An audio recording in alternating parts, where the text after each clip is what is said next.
एक दिन मेरे मन में विचार आया कि जिसके पास पैसे हैं, सप्ताह में 2 दिन तो डिनर किसी बढ़िया होटल में करता है, 15-20 हज़ार का बिल दे करके वापस आता है, क्या ऐसे लोगों ने भी गैस सिलेंडर की सब्सिडी लेनी चाहिए क्या? उनको शोभा देता है क्या? एमपी है, एमएलए है, मंत्री है, 400 रुपये की सब्सिडी बोलो। मैंने ऐसे ही बातों बातों में कह दिया कि भाई ये अच्छा नहीं लगता है, हमारे जेब में दम है तो हमने क्यों लेनी चाहिए? गरीब लेने गरीब को मिलनी भी चाहिए, लेकिन जिसके पास संभावना है वो क्यों ले? और सब्सिडी से पका हुआ खाना खाना शोभा देता है क्या? मैंने सार्वजनिक रूप से नहीं कहा था दोस्तों, ऐसे ही बातों बातों में अपने साथियों के बीच बात कर रहा था, बात फैलने लगी और बात फैलने लगी। आज में हमारे साथियों जनमन बदला है। बदला हुआ जनमन ने क्या किया? करीब 4 लाख लोगों ने अपनी गैस सब्सिडी छोड़ दी, यानी करीब करीब देश की तिजोरी में 200 करोड़ रुपया बच गया। 200 करोड़ रुपीस। कोई हुक्म नहीं, कानून नहीं, कुछ नहीं। हर व्यक्ति को लगने लगा है कि अब देश इंतजार नहीं करेगा, देश को आगे बढ़ना है और हम बढ़ाएंगे। ये जन मन का विश्वास बढ़ा है। और मैं ये जितनी बातें बता रहा हूं वो मोदी ने नहीं की है,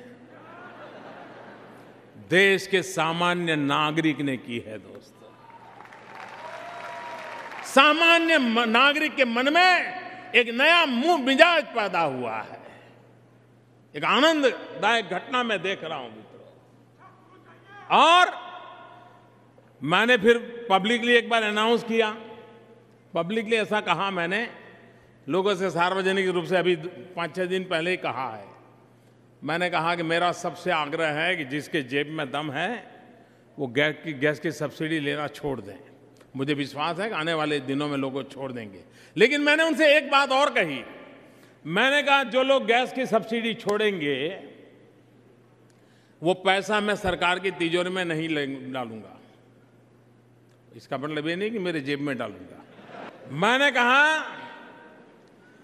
कि जो गरीब परिवार है, जिनके घर में लकड़ी से जलने वाला चूल्हा है, जहां गरीब मां लकड़ी से चूल्हा जलाती है, पूरे घर में धुआं होता है, छोटे बच्चे दिन रात रोते रहते हैं, धुएं में बैठ नहीं पाते, बीमार हो जाते हैं, मैं ये गैस सिलेंडर उन गरीब परिवारों को दूंगा और उससे उस परिवार के स्वास्थ्य को लाभ होगा। लकड़ी जलने का बंद होगा तो जंगल बचेंगे,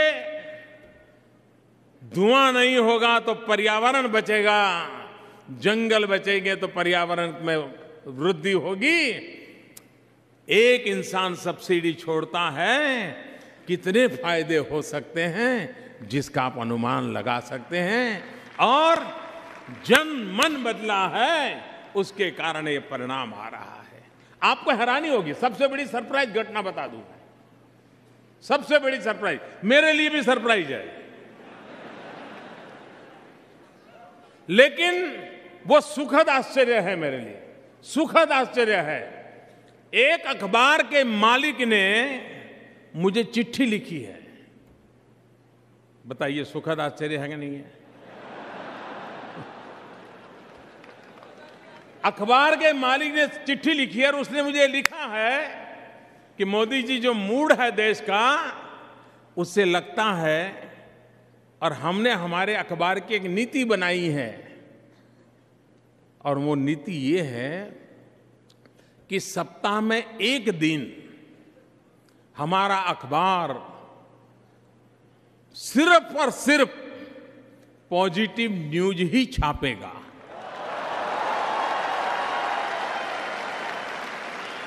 ये छोटी घटना नहीं है मित्रों। मैं भले आज एक अखबार ने काम शुरू किया है, लेकिन खुद होकर के, सामने होकर के कहना, और ये विचार मैंने नहीं दिया है। अब्दुल कलाम हमारे राष्ट्रपति जी, वो बार बार कहते थे कि पॉजिटिव न्यूज का कॉलम बनाइए। मैंने कभी कहने की हिम्मत नहीं की थी, लेकिन मुझे खुशी हुई कि बदले हुए जनमन कहां कहां उसका फैलाव हो रहा है, कैसे बात पहुंच रही है। उससे लगता है कि देश आप जिन सपनों को लेकर के जीते हैं, आप ही की आंखों के सामने वो सपने साकार होते हुए आप देखेंगे, ये मैं आपको विश्वास दिलाना है। हमारे देश में कई समस्याएं हैं,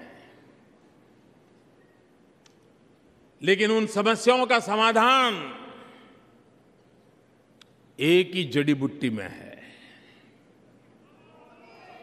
सब दुखों की दवाई एक ही जड़ी बूटी है। वो जड़ी बूटी मोदी नहीं है,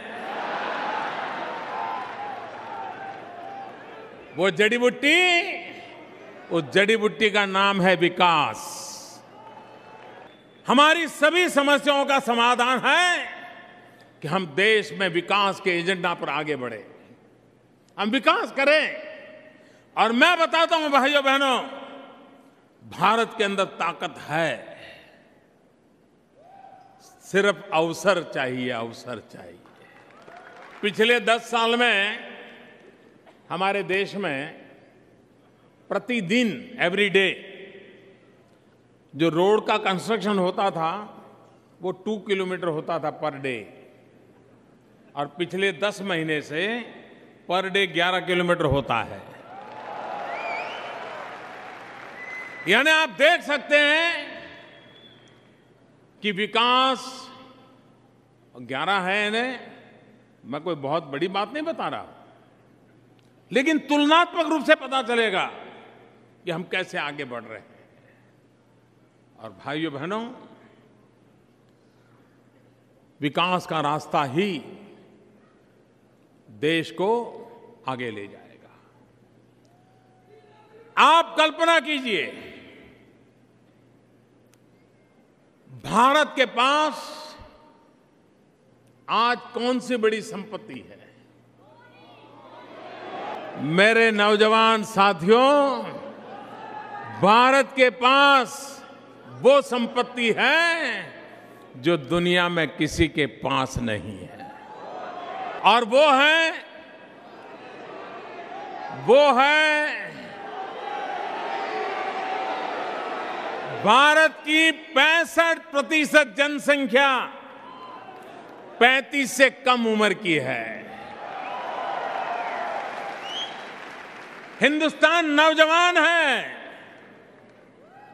जहां पर 80 करोड़ नौजवान जिस देश के पास हो, 160 करोड़ मजबूत भुजाएं हो, 80 करोड़ सपने हो, वो देश क्या नहीं कर सकता है दोस्तों। ये एक बहुत बड़ी संपत्ति है हमारी, और इसलिए विकास के केंद्र में मेरे दिमाग में ये 80 करोड़ नौजवान हैं, जिनके हाथ में हुनर हो, जिनको रोजगार का अवसर हो, वे मिट्टी में से सोना बनाने की ताकत रखते हैं, और देश सोने की चिड़िया फिर एक बार बन सकता है दोस्तों। ये आत्मविश्वास उन 125 करोड़ देशवासियों के आशीर्वाद से पनपा है। यह आत्मविश्वास उन 80 करोड़ 35 साल से कम उम्र के नौजवानों की आंखों में से पैदा हुआ है। जर्मनी भारत में क्लीन एनर्जी के उपकरणों का बनाने में भी आगे बढ़े और साथ मिलकर क्लाइमेट चेंज की चुनौती का हम सामना करें।